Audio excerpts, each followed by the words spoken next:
다른 데는 다 깨끗한데 유독 입이나 턱 주변에만 여드름이 올라오는 분들 계시잖아요. 이게 사실 생각지도 못한 이유 때문에 생기거든요. 자, 이것만 잘 고쳐도 싹 다 치료할 수 있어요.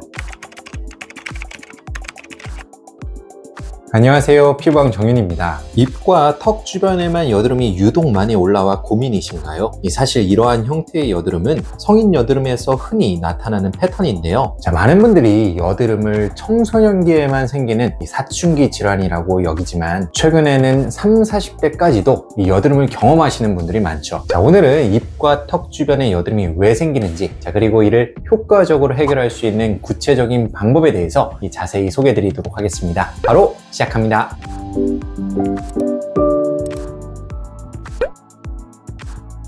입과 턱 주변에 생기는 여드름은 일시적이지 않고 만성적으로 반복되기 때문에 큰 스트레스를 주기 마련이죠. 한번 생기면 쉽게 낫지 않고 재발하며 몇 달에서 몇 년까지 고생하는 경우도 많은데요. 더구나 이 부위는 여드름이 사라져도 색소 침착이나 흉터가 남기 쉬워 스트레스가 더욱 심할 수밖에 없습니다. 입과 턱 주변 여드름이 치료가 어려운 이유는 다양한 요인이 복합적으로 작용하기 때문입니다. 화장품 때문인가 싶어 제품을 바꿔봐도 개선되기는커녕 오히려 악화되는 경우가 많고요. 이는 단일 원인이 아니라 호르몬, 생활습관, 유전적 요인, 환경적 요인 등이 얽혀 나타나는 현상이기 때문이죠. 따라서 문제 해결을 위해서는 생활습관 개선, 적절한 화장품 선택, 피부과 치료 등을 포함한 종합적인 접근이 반드시 필요합니다.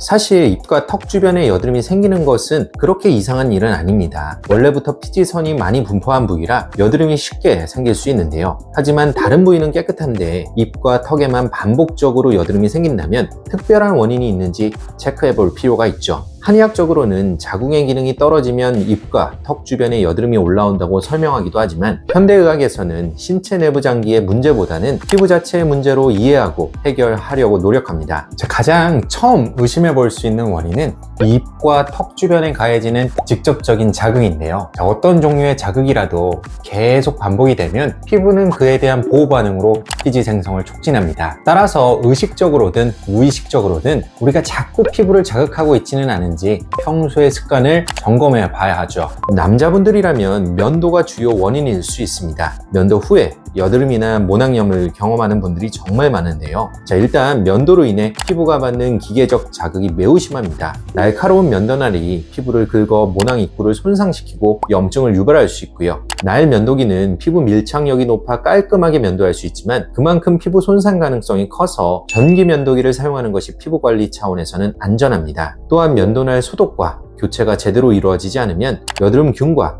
모낭염균이 미세 상처 부위를 통해 쉽게 감염될 수 있고요. 일회용 면도기는 재사용하지 말고 사용 후 즉시 폐기하고 주기적인 면도날 소독은 기본입니다. 면도할 때 사용하는 제품의 성분도 여드름 발생과 연관이 있는데요. 포메도제닉 성분이라 하여 모공을 쉽게 막아 여드름을 유발하기 쉬운 화학 성분들이 존재합니다. 면도 제품에 포함된 성분으로는 아이소프로필 미리스테이트, 미네랄 오일, 라우릴 설페이트, 라놀린 등이 대표적이고요. 또한 피부를 자극하여 피부 장벽 기능을 떨어뜨리고 여드름에 대한 저항성을 낮추는 성분들도 피하는 것이 좋습니다. 자, 입과 턱 주변 여드름으로 고민인 분들은 이 면도에 꼭 신경을 쓰도록 하시고요. 이 면도 전에는 따뜻한 물로 모공을 열어 자극을 줄이고 털이 자라는 방향으로 가볍게 면도를 하세요. 주기적 소독과 날 교체는 필수이고 이 면도기 또한 습기가 많은 욕실에 보관하지 않는 것이 좋겠죠. 자, 면도 후에는 알로에베라, 판테놀, 센텔라 아시아티카 등 이 피부 진정 성분이 포함된 애프터 쉐이브 제품으로 마무리하는 것이 좋습니다. 마스크 착용도 입 주변, 턱 주변 여드름에 큰 영향을 미칩니다. 코로나 시기에 마스크를 쓰면서 여드름이 생긴 분들이 엄청 많아서 마스크네라는 용어가 생기기도 하였죠. 마스크를 착용하면 내부 온도와 습도가 올라가면서 피부 분비가 증가하고 세균과 곰팡이 증식이 촉진되면서 염증이 악화됩니다. 메이크업을 한 경우라면 오일이 덮인 피부 위로 이러한 반응이 중첩되면서 여드름이 더 쉽게 생기게 되죠. 착용하는 마스크의 소재도 중요한데요. 폴리에스터 같은 합성 소재는 땀과 열이 잘 빠져나가지 못해 여드름을 유발하기 쉽고요. 마스크 제조 과정에서 사용 사용되는 염료, 접착제 등의 화학물질들이 피부에 남아 피부염을 유발하는 경우도 있습니다. 자, 따라서 이 마스크를 착용할 때는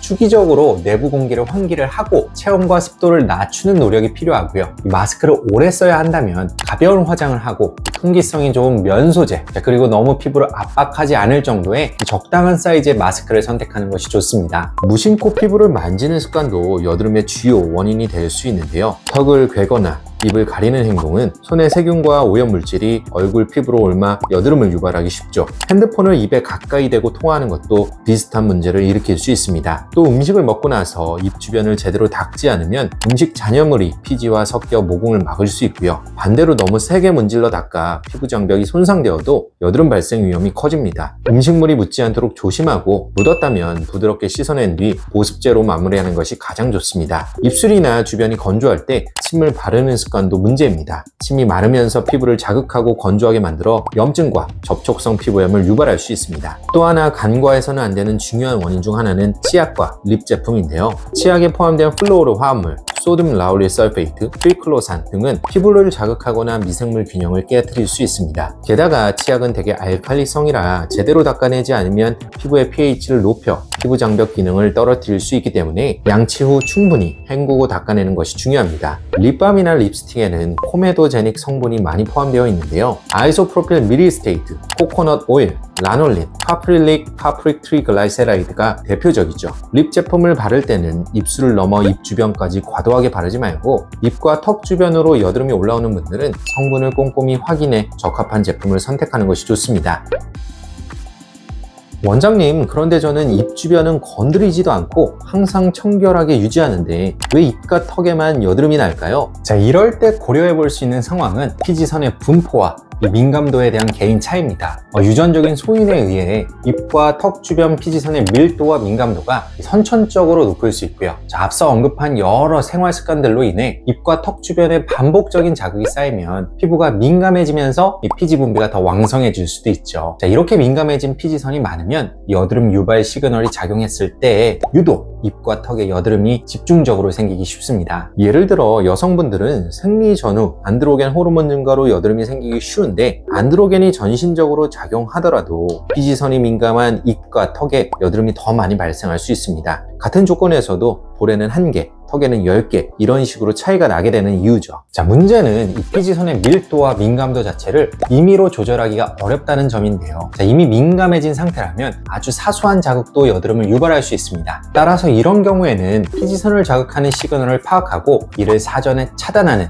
노력이 가장 중요합니다. 여드름 유발 시그널 중 가장 대표적인 것으로는 스트레스가 있는데요. 스트레스를 받으면 부신에서 코르티졸이 분비되는데 코르티졸은 피부에서 피지 분비를 촉진해 여드름을 악화시키는 호르몬입니다. 스트레스를 받을 때마다 입과 턱 주변에 여드름이 올라온다면 바로 이 호르몬과 연관되어 있을 가능성이 높습니다. 고당식품과 유제품 섭취는 인슐린 유사 성장인자를 증가시키고 이 호르몬은 피지선을 자극하여 피지 분비를 촉진합니다. 이러한 음식 섭취와 입과 턱 주변 여드름 발생 사이에 어느 정도의 경향성이 존재한다면 이들의 섭취를 줄여보는 것도 방법입니다. 일부 여성의 경우 다낭성 난소 증후군을 종종 겪기도 하는데요. 정상적인 수준보다 더 높은 안드로겐 수치를 가지기 때문에 얼굴에 쉽게 여드름이 올라오는 것이 특징입니다. 생리불순, 다모증 등의 다른 증상이 함께 관찰된다면 다낭성 난소 증후군을 의심하고 산부인과에서 정밀 검사를 받아보는 것이 좋습니다.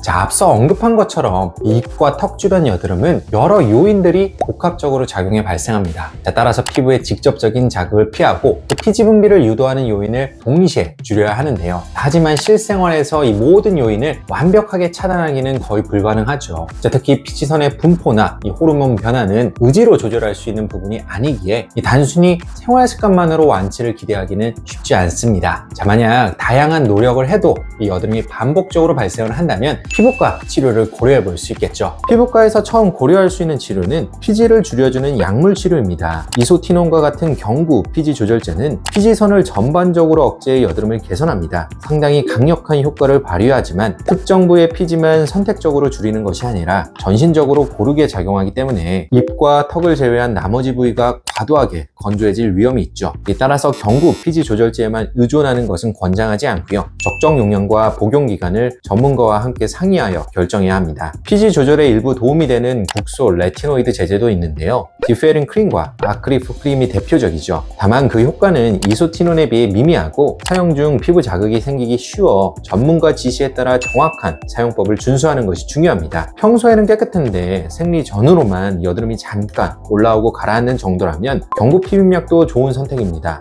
생리 전후로 올라오는 입 주변, 턱 주변 여드름은 안드로겐 변화가 주요 원인일 수 있습니다. 특별한 다른 원인 없이 호르몬 영향으로 여드름이 생긴다고 판단이 되면 경구 피임약이 충분히 도움이 됩니다. 개인적으로 입과 턱 주변 여드름 치료에 상당히 선호하고 추천하는 시술은 니들 고주파입니다. 미세 바늘을 피지선에 직접 삽입하고 고주파 에너지로 피지선을 열 응고시켜 파괴하거나 위축시키는데요. 열 에너지 자체가 여드름균에 대한 항균 작용을 돕기도 하고 진피 환경의 재생을 촉진하여 흉터나 모공 개선 효과도 함께 얻을 수 있습니다. 입과 턱 주변 여드름은 반복적으로 비슷한 부위에 올라오는 특징이 있기 때문에 니들 고주파를 통해 주변 피지선을 골고루 치료하면 상당히 호전되는 것을 확인하실 수 있고요. 증상이 심한 경우에는 여러 번 반복 치료를 하기도 합니다. 자, 오늘은 입 주변과 이 턱 주변에만 유독 여드름이 생기는 원인과 그 해결 방안에 대해서 자세히 알아보았는데요. 다양한 원인에 의해서 이 반복적으로 재발하는 성인 여드름의 형태이기 때문에 생활 습관의 교정에서부터 피부과적 치료에 이르기까지 여러 가지 복합 치료가 필요하다는 점 꼭 기억해 주시면 좋겠네요. 지금까지 피부왕 전이었습니다. 감사합니다.